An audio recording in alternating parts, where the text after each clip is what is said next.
আসসালামু আলাইকুম। আমন্ত্রণ জানাচ্ছি আমাদের রাজকণ্ঠের মণিমালায়। 1875 সালের 25 জুলাই ভারতের নৈনিতালে জন্মগ্রহণ করেন জিম করবেট। পিতার চাকরির সুবাদেই ব্রিটিশ নাগরিক হয়েও ভারতেই তাদের বসবাস ছিল। 4 বছর বয়সেই তিনি পিতাকে হারান। ব্যক্তিজীবনে করবেট অত্যন্ত সৎ ব্যক্তি ছিলেন। এমনকি বাঘ শিকারের জন্য ঘোষিত সরকারি অর্থ কখনোই তিনি গ্রহণ করতেন না। রেলওয়ে স্টেশনে কয়লা ভাঙার কাজ করে খুব সামান্য অর্থ উপার্জন করে তাই দিয়েই সংসার চালাতেন। আবার চাকরি থেকে পাওয়া অর্থের বেশিরভাগটাই বাঘের আক্রমণে ঘরছাড়া অসহায় মানুষদের দান করে দিতেন। যাই হোক, তার শিকার করা 33টি বাঘের মধ্যে আজকে শুনব রুদ্রপ্রয়াগের অলৌকিক চিতা শিকারের কাহিনী, যে চিতাবাঘ একাই 125 জন মানুষকে হত্যা করেছিল। তাহলে চলুন শুরু করা যাক।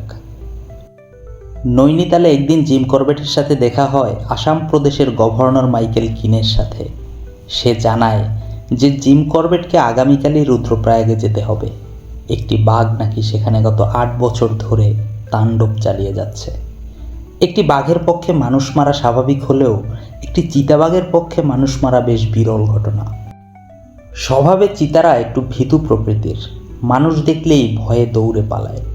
কিন্তু রুদ্রপ্রয়াগের চিতা কোনো সাধারণ চিতা নয়, অলৌকিক এক চিতা, যে শত শত বাঘ শিকারীর আড়ালে থেকেই নিয়মিত মানুষ হত্যা করে গেছে। আর অবশেষে এই চিতা হত্যা করার ভার এসে পড়ল জিম করবেটের উপর। পরের দিন সকালেই জিম করবেট রুদ্রপ্রয়াগে রওনা করে। সেখানে যেতে প্রায় 10 দিন সময় লাগলো। রুদ্রপ্রয়াগে গিয়ে ডেপুটি কমিশনার ইবটসনের সাথে দেখা হলো তার। একটা বাংলোয় করবেটের থাকার ব্যবস্থা করা হলো। ইবটসন জানায় যে বাঘটির শিকারের এলাকা প্রায় 500 বর্গ মাইল এলাকা জুড়ে বিস্তৃত। এছাড়া আরও গুরুত্বপূর্ণ নানা তথ্য দেয় বাঘটি সম্পর্কে। কিন্তু তবু ওই এলাকার মানুষের ধারণা যে জিম করবেট কেন কোনো মানুষই কোনোদিন ওই চিতাটাকে মারতে পারবে না। তারা মনে প্রাণে বিশ্বাস করে যে ওটা আসলে কোনো চিতা নয়, একটা অশুভ শক্তি। তবে জিম করবেট তা কিছুতেই বিশ্বাস করেন না। জিম করবেটের একটা ধারণা ছিল যে চিতাটা হয়তো কোনোভাবে আহত হয়েছে বা অতি বৃদ্ধ, তাই সে মানুষ মারতে শুরু করেছে। কিন্তু ইবটসন নিশ্চিত করে যে এই চিতাটা একটা অদ্ভুত চিতা। সে কোনোভাবে আহত বা বৃদ্ধ না হয়েই মানুষ মারতে শুরু করেছিল। এরই মাঝে চিতা সম্পর্কে বেশ কিছু অলৌকিক কাহিনীও জিম করবেটের কানে আসতে থাকে। একবার নাকি চিতাটা গ্রামবাসীর জালে আটকা পড়েছিল, কিন্তু অলৌকিকভাবে জাল ছিঁড়ে বাঘটি পালিয়ে যায়। আরেকবার নাকি বাঘটিকে লক্ষ্য করে দুজন শিকারী 6টি গুলি করেছিল। তার 2-1টি গুলি গায়েও লেগেছিল, তবু সে পালিয়ে যেতে সক্ষম হয়েছে। এরকম আরও অনেকগুলো কাহিনী আছে এই চিতাটাকে নিয়ে। যারা দেখেছে বা শুনেছে তারা বলেছে যে চিতাটার চলাচলের সময় নাকি মনে হতো কোনো নূপুর পরা মেয়ে দৌড়ে যাচ্ছে। এরই মাঝে খবর এলো গত রাতেই নাকি চিতাটা একজন মানুষকে হত্যা করেছে। একটি যাত্রীশালায় 20 জন মানুষ ঘুমাচ্ছিলেন, আর তাদের পাহারায় ছিলেন একজন সাধু বাবা। সকালে উঠে দেখে রাস্তার পাশেই সাধুর আধখাওয়া দেহটা পড়ে আছে। জিম করবেট নিজ চোখে দেখেছে এই দৃশ্য। এরপরে মানুষের কাছে এরকম আরও অনেক অভিজ্ঞতার কথা শুনতে পাওয়া যায়। এমনকি রাতের বেলা জানালা দিয়ে ঘরে ঢুকে ঘুমন্ত মানুষকে ঘর থেকে নিয়ে যাওয়ার গল্পও আছে। প্রতিদিন রাতেই কোনো না কোনো মানুষের ঘরে ঢুকে আক্রমণ করে সে। অনেকগুলো ঘটনা এরকম আছে। জিম করবেট ভেবেছিল কোনো ছাগল বা ভেড়া দিয়ে ফাঁদ পেতে চিতাটাকে হত্যা করবে। তখন গ্রামের সবাই এক বাক্যে বলল যে এই চিতা কোনো ছাগল খায় না, তার একটাই শিকার, তা হলো মানুষ। তবু জিম করবেট একটা ভেড়া সংগ্রহ করে টোপ হিসেবে ব্যবহার করার জন্য। ভেড়াটিকে বাংলোর সামনে বেঁধে ঘুমিয়ে পড়ে। ভেবেছিল পরের দিন জঙ্গলে কোথাও বেঁধে ওত পেতে থাকবে। কিন্তু সেদিন রাতেই কোনো প্রাণী এসে তার গলা কামড়ে হত্যা করে ভেড়াটাকে। থাবার চিহ্ন নিয়ে পরীক্ষা নিরীক্ষা করে জিম করবেট বুঝতে পারে এটা সেই নরখাদক। কিন্তু আশ্চর্যের ব্যাপার, ভেড়াটাকে হত্যা করলেও তার এক টুকরো মাংসও খায়নি চিতাটি। কিছুক্ষণ পরেই জিম করবেটের কাছে একজন দৌড়ে খবর নিয়ে আসলো কাল রাতেই চিতাটা একজন গর্ভবতী মহিলাকে হত্যা করেছে। ঘরের সামনে থেকে তুলে নিয়ে গেছে তাকে। বাড়ি থেকে 3 মাইল দূরে আধখাওয়া দেহটা পাওয়া গেল। জিম করবেট পরিকল্পনা করে সেদিন রাতে ওই মহিলার দেহটাকে টোপ হিসেবে ব্যবহার করে রাইফেল হাতে কোথাও উঠতে থাকবে, কারণ তার ধারণা চিতাটা নিশ্চয়ই রাতের বেলা আবার আসবে তার অসমাপ্ত খাবার খেতে। এই পরিকল্পনা মতো সেদিন রাতে জিম করবেট একটা গাছের উপর উঠে বসে। ঘুটঘুটে অন্ধকার চারপাশ, আর এমন সময় ঝুম বৃষ্টি নামে। আর তার মাঝেই জিম করবেট পাশের ঝোপ থেকে কোনো প্রাণীর মাংস চিবানোর শব্দ শুনতে পায়। কোনো উপায় না দেখে অন্ধকারেই চিতাটার স্থান অনুমান করে গুলি ছুড়ে। অমনি একটা হুঙ্কারের আওয়াজ আসে। গুলিটা গায়ে লেগেছে এটা নিশ্চিত, তবে কোথায় লেগেছে তা শিওর না। একটু পরেই প্রাণীটাকে পালিয়ে যেতে দেখা গেল। পরের দিন সকালে ব্যর্থ অবস্থায় আবার বাংলোতে ফিরে আসে জিম করবেট, তবে এটুকু বুঝতে পারে যে গুলিটা চিতাটির পিঠে লেগেছে। সে বেশ আহত, তাই তাকে আবার একটা গুলি করার সুযোগ পাওয়ার আশা আছে। পরের দিন রাতে একটা পুলের কাছে গাছে ওত পেতে থাকে জিম করবেট, আশা যে আহত চিতাটা এই পুল পার হওয়ার চেষ্টা করবে আর তখনই তাকে গুলি করবে। এরপরে টানা 19 দিন সেই পুলের পাশে একটা টাওয়ারের উপর সারা রাত অপেক্ষা করে, কিন্তু চিতার কোনো দেখা নাই। এর 6-7 দিন পরে আবার একটা গরু হত্যার খবর আসে। জিম করবেট আবার পরিকল্পনা করে গরুটিকে টোপ হিসেবে ব্যবহার করে চিতাটিকে মারার পরিকল্পনা সাজায়। গরুর মুড়িটার কাছাকাছি একটা গাছে মাচা তৈরি করে। আর সন্ধ্যা হওয়ার সাথে সাথে জিম করবেট ও ইবটসন মাচায় উঠে বসে। রাইফেল তাক করাই ছিল, দুজনের হাতেই রাইফেল আছে। ঘণ্টাখানেক অপেক্ষার পরেই চিতাটা আসলো। জিম করবেট গুলি করতে প্রস্তুত। এমন সময় ইবটসন একটু নড়তেই মাচায় ক্যাচ করে একটু শব্দ হলো। অমনি বাঘটা গর্জন করে উঠল। সাথে সাথে জিম করবেট চিতাটা লক্ষ্য করে গুলি ছুড়ল। গুলিটা লেগেছে কি লাগেনি তা বোঝা গেল না। চিতাটা জঙ্গলের দিকে দৌড় দিল। টর্চ নিয়ে মাচা থেকে নেমে তারাও চিতার পিছনে পিছনে দৌড় দিল। আর 10 ফুট দূরেই দেখতে পেল চিতাটাকে। তাদের দিকে তাকিয়ে আহত অবস্থায় গজরাচ্ছে। ইবটসন গুলি করল। চিতাটার মাথার খুলি এফোর ওপর হয়ে গেল। পরের দিন সকাল হতেই সব গ্রামবাসী ছুটে আসলো। রাতে তারা 2টি গুলির আওয়াজ শুনেছে, আর এসেই তারা একটি চিতাকে মৃত অবস্থায় দেখে জয়ধ্বনি করে ওঠে। কিন্তু জিম করবেটের মুখে কোনো প্রতিক্রিয়া নাই। তার বারবার মনে হতে লাগলো এ চিতা সেই বিখ্যাত মানুষ খেকো চিতাটা নয়। মানুষ খেকো চিতাটার একটা থাবা আহত সে ধারণা করেছিল, কিন্তু এটার সব থাবা অক্ষত। এছাড়াও জিম করবেটের মনে হতে লাগলো নরখাদকটা এত সহজে মারা যাওয়ার কথা নয়। জিম করবেটের আশঙ্কা সত্যি করে পরের দিনই 5 মাইল দূরে একটি মেয়েকে হত্যা করার খবর আসে। সাথে সাথে জিম করবেট আর ইবটসন ঘটনাস্থলের দিকে রওনা করে। গিয়ে একটি নগ্ন মৃতদেহ দেখতে পাওয়া যায়, কিন্তু আশেপাশের মানুষের অনেক বেশি আনাগোনায় চিতাটার আর সেখানে ফেরত আসার সম্ভাবনা নাই। তবুও জিম করবেট একটা সুযোগ নিতে চাইল, কিন্তু সমস্যা হলো মৃতদেহের আশেপাশে কোনো গাছ বা মাচা তৈরি করার ব্যবস্থা নাই। তাই তারা মুড়ি থেকে 60 গজ দূরে একটা ঢিবির আড়ালে বসে থাকলো। 2 ঘন্টা পরে হঠাৎ তাদের পিছনে একটা শব্দ শুনে টর্চ জ্বাললো। আর টর্চের আলোয় দেখতে পেল তাদের থেকে ঠিক 100 ফিট উপরে একটি চিতা দাঁড়িয়ে আছে। হঠাৎ করে যান্ত্রিক গোলযোগের কারণে টর্চটা বন্ধ হয়ে যায়। এই অন্ধকারে চিতার সাথে লড়াই করা একদম অসম্ভব। এরই মাঝে গর্জন করে চিতাটাও তাদের দিকে এগিয়ে আসতে শুরু করে। কোনো উপায় না পেয়ে 2 জন ঊর্ধ্বশ্বাসে গ্রামের দিকে দৌড় দেয়। খুব তাড়াতাড়ি তারা গ্রামে পৌঁছে যায়। সৌভাগ্যবশত চিতাটা তাদের বেশি দূরে তাড়া করেনি। এরপরে বেশ কয়েকদিন আর কোনো মৃত্যুর খবর পাওয়া যায় না। তাই বাংলোয় কয়েকদিন অপেক্ষা করে জিম করবেট নৈনিতালে ফিরে যাওয়ার পরিকল্পনা করে। 10-12 দিন পরে সে নৈনিতালেও ফিরে আসে। 1.5 মাস পরে জিম করবেট আবার রুদ্রপ্রয়াগে ফিরে আসে।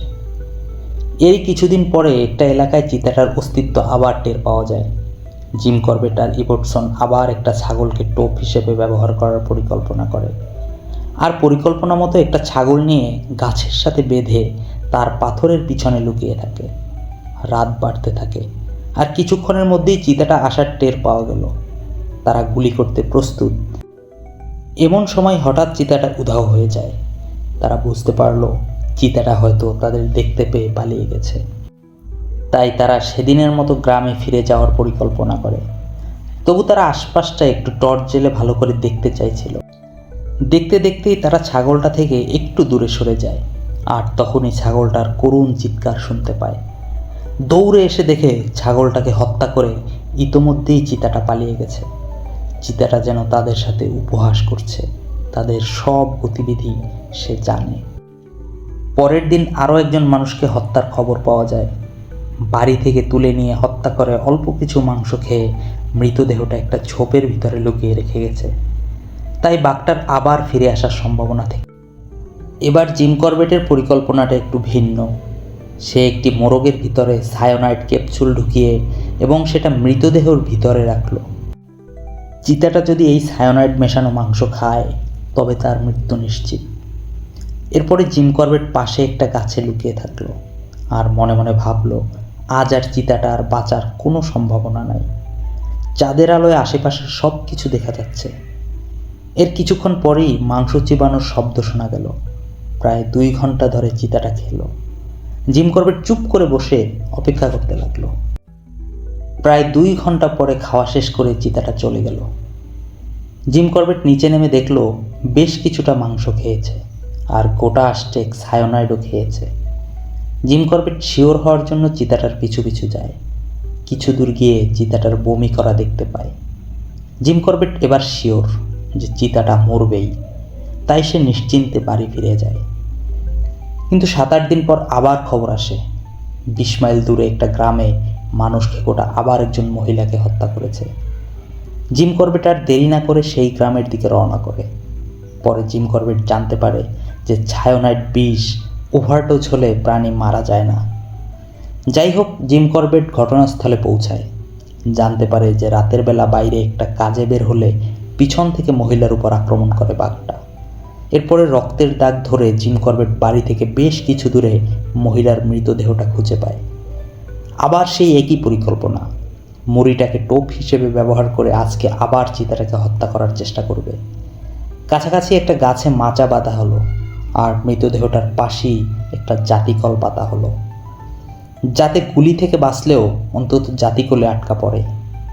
এবার আর একটা নতুন পদ্ধতি অনুসরণ করা হলো। 2টি রাইফেল 2টি গাছে বেঁধে মৃতদেহর দিকে তাক করে দেয়া হলো আর ট্রিগারের সাথে 2টি রেশমের সুতা বেঁধে মৃতদেহর সাথে বাঁধা হলো। উদ্দেশ্য যে বাঘটা মৃতদেহটা খেতে আসলেই অটোমেটিকভাবে গুলি চলবে। এমনকি জিম করবেটের সেখানে থাকারও প্রয়োজন নাই। এভাবে সব কিছু সেট করে তার কাছেই একটা গাছে মাচা বেঁধে তার উপর বসে থাকে। এরই মাঝে বজ্রপাত সহ বৃষ্টি শুরু হয়। 2 ঘন্টা হয়ে গেল, কোনো সাড়া শব্দ পাওয়া গেল না। জিম করবেট আর ইবটসন মনে করলো আজ আর বুঝি চিতাটা আসবে না। ভাবতে ভাবতেই হঠাৎ দেখলো চিতাটা দৌড়ে পালাচ্ছে। সাথে সাথে আলো জেলে তারা মাচা থেকে নেমে মৃতদেহটার কাছে এসে যা দেখলো তাতে তাদের মুখের ভাষা হারিয়ে গেছে। এবার জিম করবেট আর ইবটসন সত্যি হতাশ হয়ে পড়ে। একটা চিতাবাঘ যখন মানুষের থেকেও বেশি বুদ্ধিমান হয় তখন তাকে কিভাবে মারা যায়। চিতাটা অতি সাবধানে জাতিকলটা এড়িয়ে মৃতদেহটার কাছে পৌঁছায়। তারপর অতি সাবধানে মুড়িতে বাঁধা দড়িটাকে কোনো রকম টান না দিয়ে সেখানে বসে বসে পুরোটা মাংস সাবার করেছে, এমনভাবে যেন সে বসে বসে ভাত পাতা দেখেছে আর মনে মনে প্ল্যান করেছে কিভাবে তা এড়াবে। কোনো উপায় না পেয়ে তারা আবার গাছের উপর মাচায় গিয়ে বসে। সকালে তারা মাচা থেকে নেমে আরও অবাক হয়ে যায়।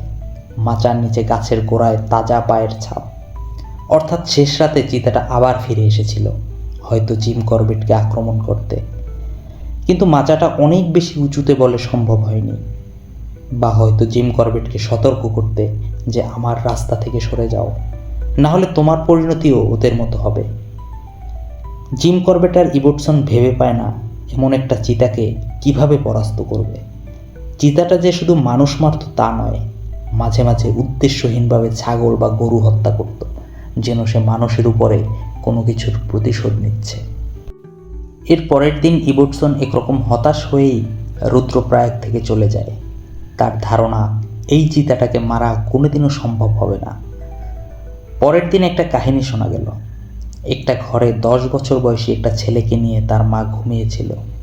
ঠান্ডা লাগায় ছেলেটি একটু পর পর কাশতেছিল আর তার শব্দ শুনে প্রায় সারা রাত চিতাটা বাইরের দরজায় আঁচড় কেটে গেছে। ভাগ্যক্রমে দরজাটা সে ভাঙতে পারেনি। জিম করবেট এটা শুনে ভাবল চিতাটা এই এলাকায় আছে, তাই আবার একটা ছাগল কিনে গ্রামের বাইরে একটা জায়গায় টোপ হিসেবে বেঁধে রাখলো। আর সে নিজে একটা গাছে উঠে বসলো। রাত গভীর হলে এবার জিম করবেট নিজের গলা দিয়ে চিতার ডাক নকল করে ডাকতে লাগলো। 5 মিনিটের মধ্যেই 2টি চিতার ফিরতি ডাক শোনা গেল, অর্থাৎ আরও একটা মাদি চিতা সেই এলাকায় আছে। সেদিনও আর কিছুই হলো না। পরবর্তী বেশ কয়েকদিন চিতাটার আর কোনো খোঁজ পাওয়া গেল না। এর 18 দিন পরে একটা গরু হত্যার খবর পাওয়া যায়। সেখানে গিয়ে গ্রামবাসীদের সাথে কথা বলে জানা গেল যে চিতাটা এখন অনেক বেশি সাহসী হয়ে উঠেছে। ঘরের দরজা খোলা না পেলে মাটি খুঁড়ে শীত কেটে ঘরে ঢুকে মানুষ নিয়ে যাচ্ছে।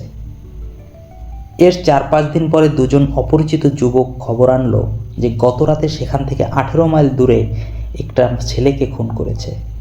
দেরি না করে জিম করবেট সেই গ্রামে রওনা করে। গ্রামে পৌঁছে জানতে পারেন যে ঘরের সিঁড়ি থেকে এক বিধবার 19 বছরের একটি ছেলেকে তুলে নিয়ে যায়। বিধবা যেভাবেই হোক ছেলেটির দেহাবশেষ খুঁজে পেতে চায়। রক্তের দাগ অনুসরণ করে জিম করবেট খুব তাড়াতাড়ি মৃতদেহটা খুঁজে বের করে।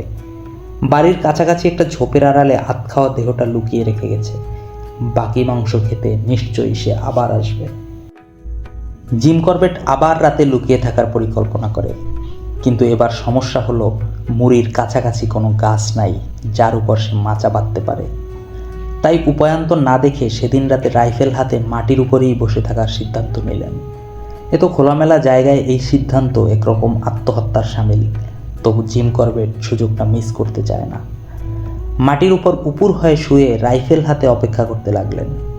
বেশ কিছুক্ষণ পরে মৃতদেহর কাছ থেকে বাঘের চাপা গর্জন শোনা গেল, কিন্তু এটা কোনো সাধারণ গর্জন নয়, 2টো চিতার হিংস্র গর্জন। অর্থাৎ মৃতদেহটা খেতে 2টো মর্দা চিতা এসেছে আর খাবার নিয়ে তাদের মধ্যেই লড়াই বেঁধেছে। এর একটা নিশ্চয়ই নরখাদকটা। জিম করবেটের কিছুই করার ছিল না, কিছু দেখতেও পাচ্ছিলেন না। কিছুক্ষণ শব্দ শুনে বুঝতে পারলেন যে স্থানীয় চিতাটা নরখাদক চিতাটাকে লড়াইয়ে হারিয়ে দিয়েছে আর ক্রমশ তাকে এলাকা থেকে তাড়িয়ে দিয়েছে। অর্থাৎ ওই এলাকায় নরখাদকটা আর আসবে না, সে আবার রুদ্রপ্রয়াগে ফিরে যাবে। পরের দিন জিম করবেট আবার রুদ্রপ্রয়াগে ফিরে আসে। বাংলোতে ঢুকেই দেখতে পায় যে ইবোটসন আবার ফিরে এসেছে। তাকে দেখে জিম করবেটের বেশ আনন্দ হয়। ইবোটসন বলল, জিম, আমি চিন্তা করে দেখেছি, তুমি এতদিন চিতাটাকে কেন মারতে পারোনি? কারণ তুমি সঠিক টোপ নির্বাচন করতে পারোনি। অর্থাৎ এটা মানুষ খেকো চিতা। সে চ্যালেঞ্জ নিতে ভালোবাসে, আর তার জন্য জিম করবেটকে জীবন্ত মানুষ টোপ হিসেবে ব্যবহার করতে হবে। ইঙ্গিতটা পরিষ্কার। এর 2 দিন পরে খবর আসে যে পাশের এলাকায় একটি মন্দিরের ধর্মশালায় 25-30 জন লোক একটি ঘরে শুয়েছিল, আর তাদের সবার ঠিক মাঝখান থেকে বাঘটা একজন রমণীকে তুলে নিয়ে গেছে। শুনে জিম করবেট আরও অবাক হয়। এত লোক থাকতে ঘরের মাঝখান থেকে ওই মহিলাকেই কেন নিল? আসলে এই চিতার সব কিছুই অবাক করা। সেদিনে ওই মহিলার মৃতদেহ সৎকার করা হয়। জিম করবেট ভাবে যে চিতাটা নিশ্চয়ই আবার আসবে, তাই সে একটা ছাগল কিনে টোপ হিসেবে ব্যবহার করার সিদ্ধান্ত নেয় আর পরিকল্পনা করে যে আজ যদি চিতাটা আসে আর তাকে হত্যা করতে না পারে, তবে বুঝতে হবে জিম করবেটকে দিয়ে এই চিতা হত্যা করা সম্ভব নয়। তাহলে কালকেই সে রুদ্রপ্রয়াগ ছেড়ে নৈনিতালে চলে যাবে। যাই হোক, একটা ছাগল কিনে আনা হলো। তারপর ধর্মশালার সামনেই 30 গজ দূরে একটা আম গাছে মাচা বসানোর পরিকল্পনা করা হয়।